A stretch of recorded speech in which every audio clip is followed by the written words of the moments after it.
Okay ကျွန်တော်တို့ share video မှာတော့ကျွန်တော်တို့ game loop development လုပ်ခဲ့တယ်ဒီ FPS UPS ပေါ်မှာအခြေခံပြီးတော့ကျွန်တော်တို့ game loop ကိုရေးသားခဲ့ပါတယ်ဒီ lesson ကကြတော့ကျွန်တော်တို့လိုအပ်တဲ့ game screen ပေါ့နော်ဒီ game screen ပေါ်မှာလိုအပ်တဲ့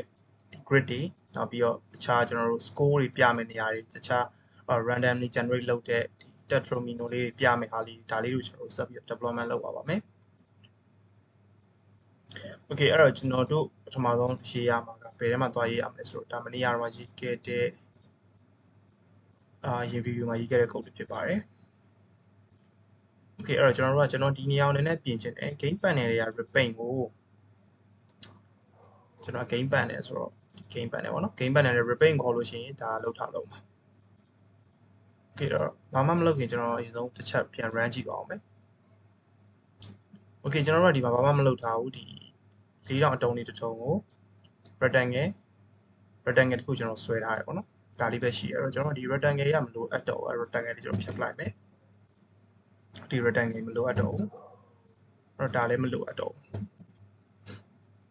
Okay ကျွန်တော်ဒီမှာလုပ်ချင်တယ်ဒီ paint component ကိုခေါ်တဲ့အခါမှာကျွန်တော်ဘယ်အောင်လုပ်စေချင်လဲဆိုတော့ဒီ game window တွေကဒီ runner ဆိုတဲ့ကောင်ကျွန်တော်လှုပ်ရှားလုပ်စေချင်တာဘာလို့လဲဆိုတော့ကျွန်တော်တို့ရဲ့ game လုံးမှာ update ရ runner နှစ်ခုရှိတာဟုတ်အဲ့တော့ update လုပ်မယ် runner လုပ်မယ်အဲ့တော့ဒီ game window တွေက render ကဘယ်ချိန်မှာလှုပ်ထားလို့ရမလဲဆိုတော့ဒီ paint component လှုပ်တဲ့အချိန်မှာလှုပ်ရမယ်အဲ့တော့ကျွန်တော်ရှင်းရှင်းလေး game window ကိုဒီထဲမှာရှိဖို့လိုတယ်အဲ့တော့ဒီမှာ game window composition နေနဲ့ game window အဲ့တော့ကျွန်တော် game panel ကိုပေးရတဲ့အချိန်မှာ game window တစ်ခုပေးရမယ် game window this.game window is equal to game window Okay အဲ့တော့ကျွန်တော်တို့ကဒီကောင် game window ထဲမှာ game panel ကိုကျွန်တော် declaration လုပ်ထားတယ်အဲ့တော့ game panel ထဲမှာ game window ကိုပေးရမယ်အဲ့တော့ရှင်းရှင်းလေးပဲကျွန်တော်တို့လက်ရှိ object ပေးလိုက်တော့မယ်အဲ့ဆို game window ရောက်သွားလိမ့်မယ်အဲ့တော့မှာကျွန်တော် game window တွေကကျွန်တော်ဘာကိုအသုံးချလို့ရပြီလဲဆိုတော့ game window.render graphic ဆိုရင်ဒီကျွန်တော်လက်ရှိဒီ graphic လေးကိုကျွန်တော်ပေးလိုက်အောင် Okay အဲ့တော့ဒီထဲမှာကျွန်တော်ရေးထားတဲ့ဒီ repaint ကမလိုအပ်တော့ဘူးလိုအပ်တော့ဗလဲအဲ့ repaint ကဘယ်မှာခေါ်ရမလဲဆိုတော့ကျွန်တော်တို့ဒီထဲမှာ update render လုပ်တဲ့နေရာရှိတယ်ဒီနေရာမှာကျွန်တော်တို့ကgame panel ဒါ repaint ပေါ့နော်ဒီနေရာမှာကျွန်တော်တို့ခေါ်လိုက်မယ် Okay ဒါကျွန်တော်တစ်ချက်ပြန် run ကြည့်မယ် Okay ဘာမှမရှိသေးဘူးဘာမှကျွန်တော်မဆွဲရအောင်အဲ့တော့ကျွန်တော်စပြီးဆွဲကြည့်မယ်ဘာလုပ်မလဲဆိုတော့ကျွန်တော် game panel ကိုဘာမှမလုပ်ခင်မှာကျွန်တော် prefer site လုပ်တယ်နောက်ပြီးတော့ကျွန်တော်တို့ဒီထဲမှာ background ကျွန်တော်သတ်မှတ်လို့ရတယ် set background color.black black ကျွန်တော်အမဲအောင်လုပ်လိုက်မယ်အဲ့ဒါဆိုကျွန်တော်နောက်က background ကအမဲအောင်ဖြစ်သွားမယ် Okay ကျွန်တော် game screen ကအနက်အောင်ဖြစ်သွားပြီအဲ့ဒီအနက်အောင်မှာကျွန်တော်တို့ကဆွဲကြမယ်render ဆိုတော့ဒီမှာကျွန်တော် graphic ရှိတယ် graphic. ကျွန်တော်တို့ကဘာဆွဲမှာလဲဆိုတော့ public white draw grid တွေကျွန်တော်ဆွဲမယ်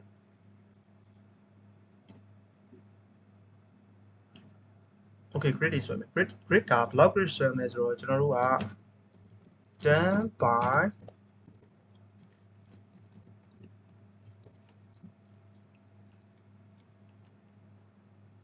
.d အဲ့တော့ကျွန်တော်တို့က width က10 height က20ပေါ့နော် grid ကအဲ့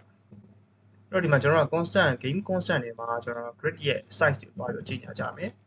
public static final integer grid size size is equal to grid ရဲ့ size ကိုကျွန်တော်က20လို့ပေးလိုက်မယ် width က20 height က20ပေါ့နော် public static final grid width ပေါ့ width ကကျွန်တော်တို့ဒါ10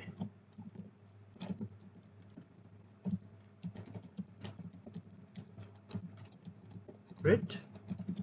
height ကကျွန်တော်20ပေးလိုက်မယ် grid size grid width grid height ပေါ့နော်အဲ့တော့ဒီမှာကျွန်တော်တို့ကဆွဲမယ်ဆွဲတဲ့အချိန်မှာကျွန်တော် graphic ပေးရမယ်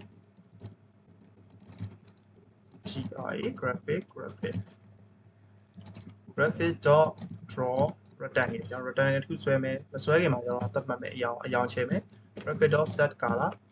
color.white ဖြူအောင်ချဲ့မယ်အဲ့တော့ဒီမှာမှကျွန်တော်တို့က grid ကျွန်တော်ဒီမှာတော့ x နဲ့ y နဲ့ပတ်မယ် x က0ပဲထားလိုက်ပါတော့ y လည်း0ပဲစဆွဲမယ်rectangle ကြတော့ကျွန်တော် grid ရဲ့ size into ဒါ import လုပ်အောင်မယ်ကျွန်တော် static ဆိုတော့ဒီမှာဒီကအားလုံးကျွန်တော် import လုပ်ထားမယ် grid size နဲ့ကျွန်တော်ပါအောင်လုပ်အောင်မယ်ဆိုတော့ grid ရဲ့ width ပေါ့ရောက်ပါမယ်ဒါ width နောက်တစ်ခုက grid height နဲ့ grid ရဲ့ size နဲ့ကျွန်တော်ညှောက်ရမယ် okay အဲ့တော့ grid ရဲ့ size ကဒီမှာကျွန်တော် grid ရဲ့ size က20 grid ရဲ့ width က10အဲ့တော့10နဲ့20နဲ့ညှောက်ရင်ဒါ200ရလိမ့်မယ်အဲ့လိုပဲကျွန်တော် grid ရဲ့ width က grid ရဲ့ height က20 size က20 40ရလိမ့်မယ်ဒါ400ရလိမ့်မယ်ပေါ့နော် height ကအဲ့တော့ကျွန်တော်ဟုတ်မဟုတ်တစ်ချက်ကြည့်မယ်ဒီမှာ draw လုပ်ထားတယ်ဆွဲထားတယ် okay ဒီမှာကျွန်တော်တို့ဘာမှမမြင်ရသေးဘူးမမြင်ရသေးဘာလို့လဲကျွန်တော် draw grid ကိုခေါ်မှမခေါ်သေးတာအဲ့တော့ draw grid profit ထည့်လိုက် okay ဒီမှာကျွန်တော်တို့လိုချင်တဲ့ဟာရပြီ width က10 height က20 okay အဲ့ဒါကိုကျွန်တော်တို့ position ချမယ်အဲ့တော့ x က10လည်းမဟုတ်ဘူး y ကx က0 y 0ပေးထားဆိုကျွန်တော် down ကနေစပြီးဆွဲနေပေါ့နော်အဲ့တော့ကျွန်တော်ဒီကောင်ကိုနေရာနည်းနည်းရွှေ့ခြင်းနဲ့အဲ့တော့ဒီကောင်ကိုကျွန်တော်ဘယ်ကနေစမလဲဆိုတော့20 100ပေါ့နော်100စဆွဲမယ် y အောင်လည်းအဲ့လိုပဲ100ကနေစဆွဲလိုက်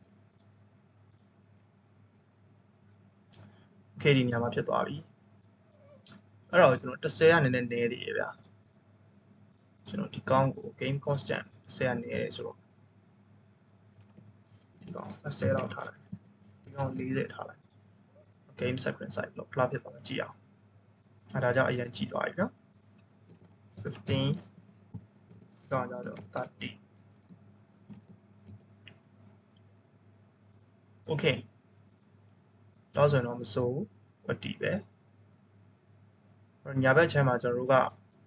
score တွေပဲပြဖို့ရှိသေးတယ်အဲ့တော့ကျွန်တော်ဘာလုပ်လိုက်လဲဆိုတော့ကျွန်တော်ဝက်က900ပဲလားအဲ့တော့ကျွန်တော်ချက်ချလိုက်မယ်600ဆိုချက်လိုက်မယ် okay ဒီဘက်မှာကျွန်တော် score ဆွဲဖို့နေရာရှိသွားပြီထပ်ချက်အောင်မယ်600 900 okay အဲ့ဒီဘက်ပြီးမှကျွန်တော် score ဆွဲမယ်အဲ့ဒီဘက်ကျွန်တော်တုံးလေး block လေးကြာမှာပေါ့နော်ကြာမယ်ဒီ screen ပေါ့ okay အဲ့တော့ကျွန်တော်တို့ကနောက်ထပ်တစ်ခုကဘာဆွဲရမလဲဆိုတော့ဒီမှာကျွန်တော်က width က15အဲ့ဒါဒီ30 width က300ရှိတယ်ခုနကတော့ offset က100ရှိတယ်300 100ဆို400ပေါ့နော်ကျွန်တော်400ဘယ်နေရာလဲဆိုတော့ဒီ x ဒီနေရာလေးကနေပြီးတော့ကျွန်တော်ဒီဘက်ဒီကို400ရှိအဲ့တော့400ဆိုတော့ကျွန်တော်နောက်ထပ်20 50ချန်အဲ့50ချန်ပြီးတော့ကျွန်တော် score pane ပေါ့နော် score pane ကိုဆွဲမယ် draw grids grid တွေကထပ်ပြီးဆွဲမှာပေါ့နော်အတွင်းထဲမှာထပ်ပြီးဆွဲမှာအဲ့လိုလို့ဆိုဒါအပြင်ရပါတော့အဲ့တော့ rectangle ပုံစံကို shape ကိုမြင်အောင်လို့ဆွဲထားတာနောက်ပြီးတော့ဒီဆက်ပြီးတော့ရေးမယ်ပေါ့နော် white ဒီမှာကြတော့ draw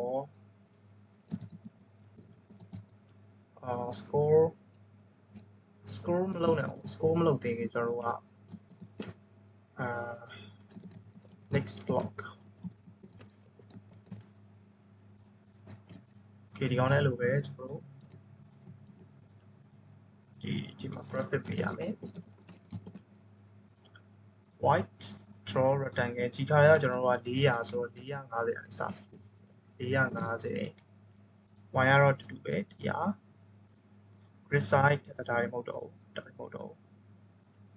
ဆိုဒီမှာကျတော့100ပဲဆွဲတော့မယ် width ကလည်းလိုပဲ100ပဲဆွဲတော့မယ်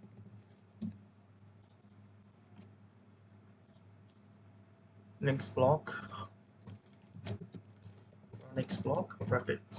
အဲ့တော့ဒီကျွန်တော်တစ်ချက်ကြည့်အောင် run ကြည့်အောင် okay အဲ့တော့ဒီမှာဘာလုပ်မှာလဲဆိုတော့ကျွန်တော်နောက်ထပ်ပေါ်လာမယ့်အတုံးလေးပေါ့နော်ကျွန်တော်ပထမဆုံးဒီ Tetris game မှာကျွန်တော်အတုံးလေးကြာလာတယ်ကြိုင်းကြိုင်နဲ့ဒီအတုံးကအောက်ကိုရောက်သွားပြီးလို့ရှိရင်နောက်ထပ်တစ်တုံးကဘာလာမလဲဆိုတော့ဒီမှာပြပေးတာပေါ့နော်ဒီမှာ random အတုံးတစ်တုံးပြပေးမှာပေါ့ okay ဒီကနည်းနည်းသေးတော့သေးသေးတယ်အဲကျွန်တော်ဒီကောင်150လို့သတ်မှတ်လိုက်မယ်ပြန်ရမ်းကြည့်အောင်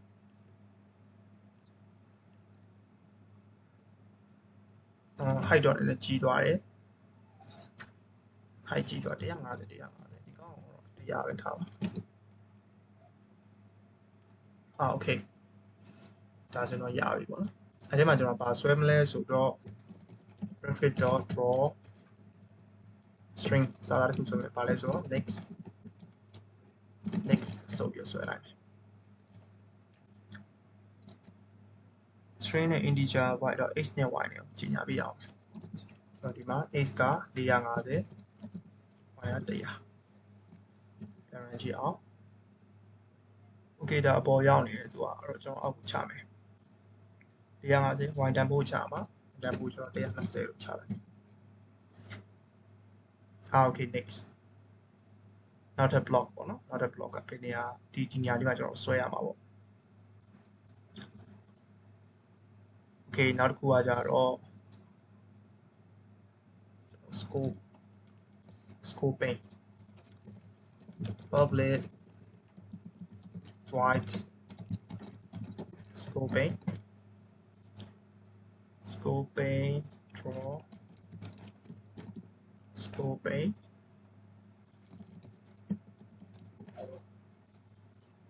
set color ဒီအတိုင်းပဲဒီမှာကြောင့်ကျွန်တော်က scope 450 100မဟုတ်တော့ပဲလေကျွန်တော်ဒီမှာကျတော့900လို့သတ်မှတ်လိုက်မယ် okay x sorry got y x y 150 ဝကတော့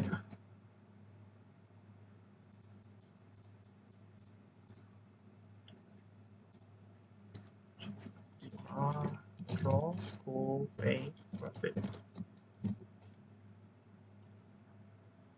okay စာသားကြတော့တွားပြီးတော့120 300 120 score ရောက်ပါတယ်120ပေါ့320 300ပေါ့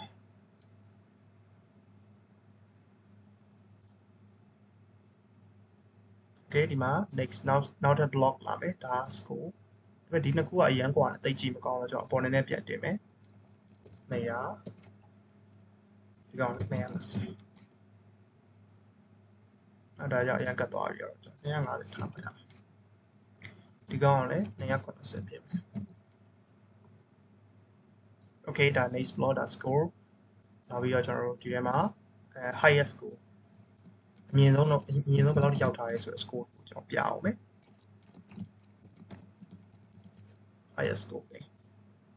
250 150ပေါင်းလိုက်တယ်150ထပ်ပေါင်းမယ်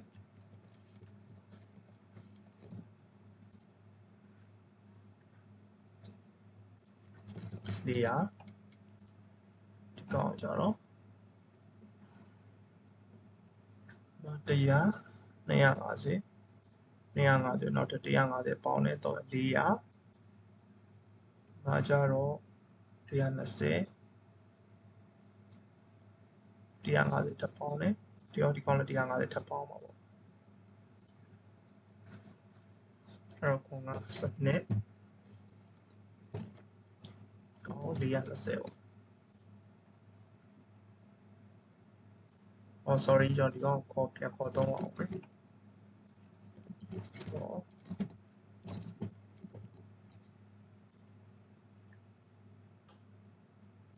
Okay ဒါ score မဟုတ်တော့ဘူးလေခါကြတော့ higher score နောက်ဆက်လာမယ် block ဒါ score ဒါ higher score ဒီမှာ next score ဒါ highest score ဒီထဲမှာကျွန်တော် grid တွေဆွဲအောင်မယ် grid တွေဆွဲမယ်ဆိုတော့ draw grids ဒါအပြင်က grid ပဲရှိသေးတယ်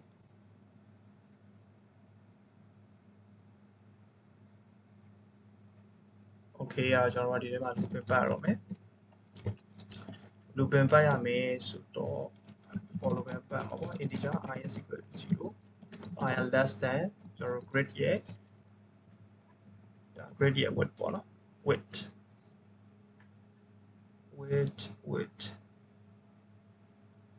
အဲ့တော့ height ကိုရေးဆွဲလိုက်မယ် grid ရဲ့ height ထပ်ပြီးလုပ်လို့မယ်ပြီး I plus ပြီးရင်တော့ကျွန်တော်ထပ်ပြီးတော့ပြန်ရှင်းပြပေးမယ်အခုကလက်ရှိကျွန်တော်ခေါင်းထဲမှာကျွန်တော်စဉ်းစားမိသမျှအရာအားလုံးရေးချနေတာဖြစ်တယ်အဲ့တော့ဒီအရာတွေအကုန်လုံးကလုံးဝ sharing လိုက်ပြီးတော့ရေးကြည့်လို့ရပါတယ်ပြီးတော့မှပြန်စဉ်းစားဖို့ဘာကြောင့်ရေးသွားခဲ့တယ်အပင်နေရာမှာဘာကြောင့်ဒီ paint ကိုဆွဲခဲ့တယ်ဒီနေရာမှာဘာကြောင့်ဒီလိုမျိုး logic ကိုရေးခဲ့တယ်ဆိုတော့ကိုယ့်ဘာကိုပြန်ပြီးတော့စဉ်းစားကြည့်ပေါ့နော်အဲ့တော့ကျွန်တော်ပြောပြတဲ့အချိန်မှာ live ပြီးရေးကြည့်ပြီးသွားရင်ပြန်စဉ်းစားကြည့်နောက်ပြီးရင် code တွေအကုန်လုံးဖြတ်ပြီးတော့အစပြန်ရေးကြည့်ပေါ့နော်ပြန်ရေးတဲ့နေရာမှာ code တွေကိုလုံးမှတ်သားတာမဟုတ်ဘဲနဲ့ကျွန်တော်ဘာကြောင့်ဒီအရာတွေကိုရေးသားခဲ့ရဆိုတဲ့ပုံစံမျိုးစဉ်းစားပြီးရေးကြည့်ပေါ့နောက်အဲ့ဒါဆိုလို့ရှိရင်ဒီ game ကောင်းကောင်းလေးကိုယ့်ဒီ lesson ကိုမကြည့်ဘဲနဲ့ကိုယ့်ဘာကိုပြန်ပြီးတော့ရေးတက်လာမှာပေါ့နော်အဲ့လိုရေးတက်လာပြီဆိုရင်နောက်ထပ်ကျွန်တော်တို့စဉ်းစားမိသမျှ idea တွေကျွန်တော်တို့စဉ်းစားမိသမျှ game တွေကိုလည်းအခုလိုမျိုး logic တွေကိုကိုယ်တိုင်စဉ်းစားပြီးတော့ရေးနိုင်မှာဖြစ်တယ်အခုချိန်မှာ AI နေလည်းရှိနေပြီ ChatGPT DeepSeek အများကြီးရှိနေ Claude AI အများကြီးရှိနေပြီအဲ့တော့တချို့ logic တွေကိုမစဉ်းစားတတ်ဘူးဆိုလို့ရှိရင်သူ့သွားမေးအဲ့လိုမေးပြီးတော့ကိုရေးချင်တဲ့ game လေးကိုဆက်ပြီးတော့ development လုပ်ပါလို့ရတယ်ပေါ့နော် Okay ဒီမှာတော့ကျွန်တော်တို့က draw grid တွေဆွဲမယ် grid တွေဆွဲမယ်ဆိုတော့ကျွန်တော်တို့က tiny တန်းတွေပါလာပြီပေါ့ row တွေ column တွေပါလာပြီအဲ့တော့ဒီမှာ grid ရဲ့ height နောက်ပြီး grid ရဲ့ width ရှိမယ်ခဏလေးဒါကျွန်တော် code ကိုအရင်ရေးမယ်ပြီးတော့မှရေးပြီးတော့မှဆက်ပြီးတော့ပြန်ရှင်းပြမယ်နောက်တစ်ခုက for integer j is equal to 0 j က less than grid ရဲ့ width နောက်ပြီး j plus okay j plus j less than j plus ဆက်သွားမယ် for j ဘာကြောင့်လဲ expanded တဲ့ဘာမှနေလဲOh sorry ဒီမှာ j က 0ပြီးသွားရင် okay အဲ့တော့ကျွန်တော်ဒီမှာ graphics.draw rectangle ဆိုပြီးတော့ဒီမှာကျွန်တော် color အဖြူရောင်ပေးထားခဲ့တယ်ဒါအဖြူရောင်ကြီးအပြင်ကနေပြီးတော့ကျွန်တော်ကဘောင်းလေးဆွဲလိုက်တယ်ပြီးတော့မှထဲက grid ကွက်လေးကိုဆွဲမယ် x က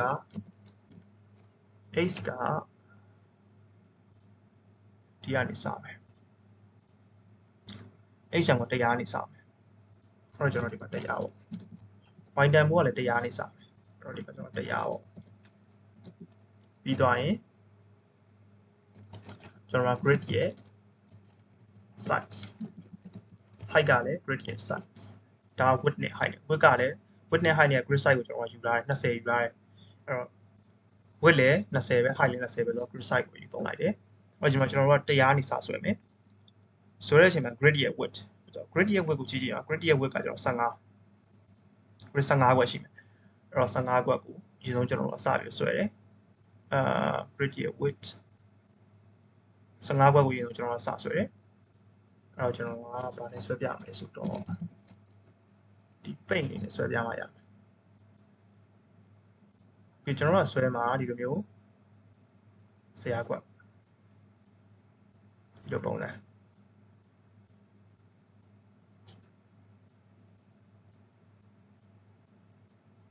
ဒီပုံစံ10ခွက်ကိုဆွဲမှာ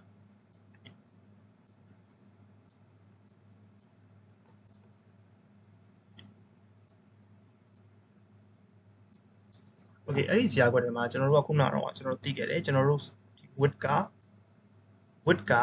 ကျွန်တော်15ခွက်ရှိတယ်ဒါ15ခွက်ရှိတယ်ဒီအပေါ်နဲ့အောက်ကကြတော့ grid height ကကြတော့30ရှိတယ်ဒီမှာ30ဒါမှကျွန်တော် looping ကိုနှစ်ခု nested looping လုပ်ထားတယ်အဲ့တော့ပထမဆုံးကကျွန်တော်တို့ကဘာဆွဲဖို့လိုလဲဆိုဒီကောင်လေးဆုံးဆွဲဖို့လိုတယ်Okay အဲ့ပထမဆုံး line ဆွဲဖို့အဲ့မှာကျွန်တော်15ခွက်ရှိတယ်အဲ့တော့ပထမဆုံး looping အလုပ်လုပ်မယ် grid ရဲ့ width ကဘယ်လောက်လဲ15ခွက်အဲ့တော့ j က 0 ကစတယ်15ခွက်ထပ်ငယ်ဆို j ကို1ထိုးထားတယ်ပေါ့နော်1ပေါင်းထားတယ်အဲ့ဒီအချိန်မှာ graphics.draw rectangle ကိုကျွန်တော်က ပြင်မှာကျွန်တော်ပေါင်ကြီးရှိသေးတယ်ဂိမ်းရဲ့ပေါင်ကြီးရှိသေးတယ်အဲ့ဒါမှကျွန်တော် grid ကိုဆွဲပါ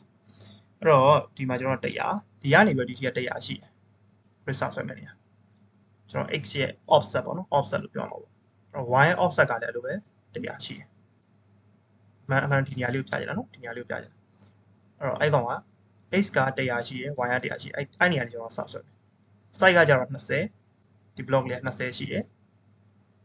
width ကလည်း20 height ကလည်း20အဲ့တော့ဒီ rectangle လေးကျွန်တော်ဆွဲလိုက်တယ်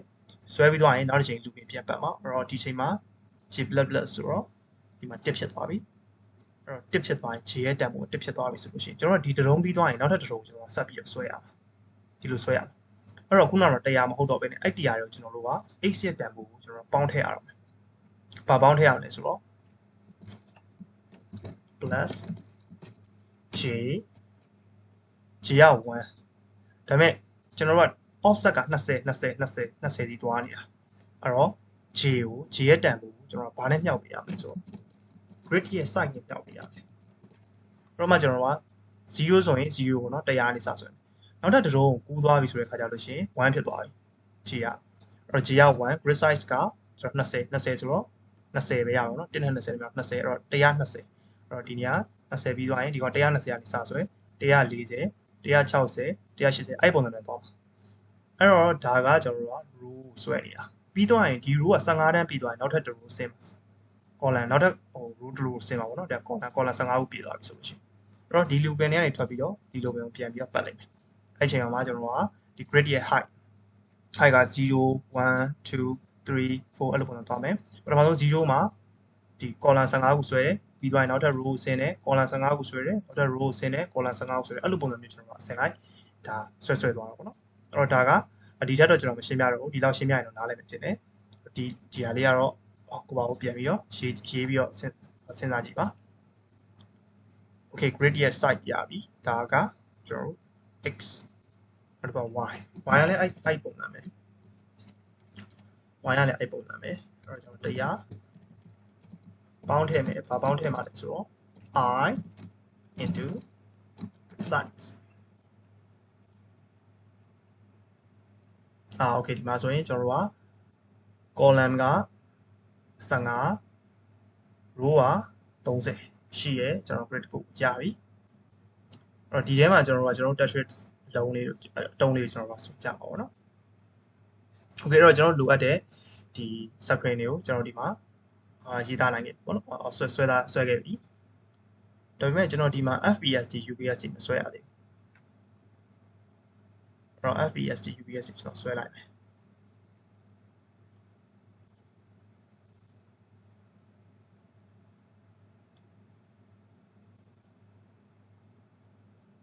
UBS ဆိုတော့ကျွန်တော် FPS ကိုဆွဲလိုက်ဒီ FPS ကအတွင်းထဲမှာရှိနေတာအဲ့တော့ကျွန်တော်ပြန်ထုတ်လိုက်မယ်။မထုတ်လိုက်မယ်ဆိုတော့ဒီပုံမှာသွားပြီးတော့ private FPS ဆိုပြီးတော့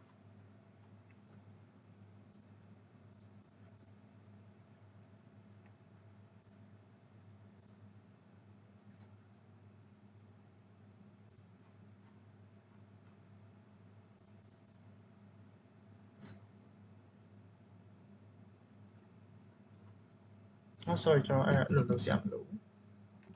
အဲ့လိုလုပ်စရာမလိုဘူး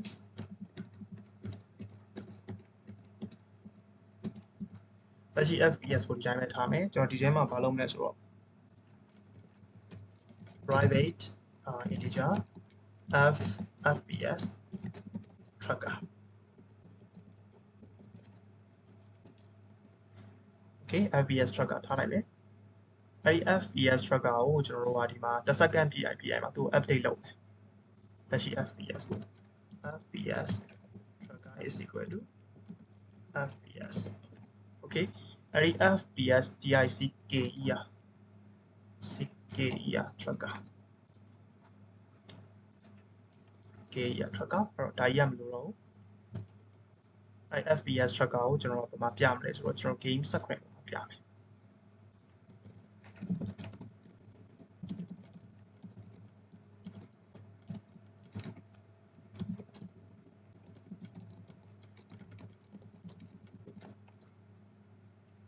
graphics offset color.green ဆက်ရောက်နေပြမယ် and green နောက်ပြီး graphic stop all string ကျွန်တော်0ကနေစဆွဲမယ် y ကလည်း0နောက်ပြီးကျွန်တော်ဒီမှာ fps ဆိုပြီးတော့ကျွန်တော် fps ကိုကျွန်တော်ပြမယ် fps tracker ဒါမျိုးလေးပေါ့အဲဆိုရင်ကျွန်တော် draw fps ကိုဘာမှဆွဲမလဲဆိုတော့ဒီ rendering လုပ်တဲ့အပေါ်ဆုံးမှာဆွဲမယ် draw fps tracker graphics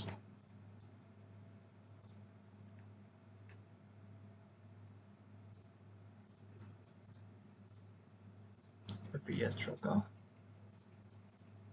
graphics fps tracker ကိုကျွန်တော်ဆွဲခဲ့တယ် green 00ဆိုတော့ကျွန်တော်ဒီကောင်10လောက်ထားလိုက်မယ် okay ဒီမှာကျွန်တော် fps လေးပေါ့နော်60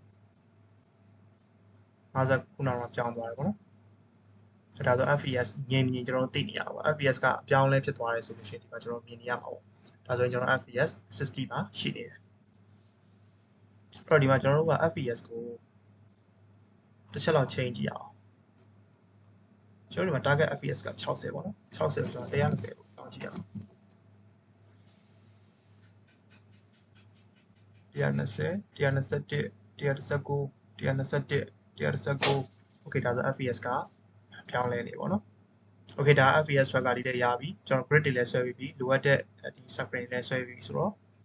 ဒီ video တွေကတော့ဒီမှာပဲကျွန်တော်ရပ်ပါမယ်နောက်တဲ့ video ကြရင်ကျွန်တော်တို့ဒီ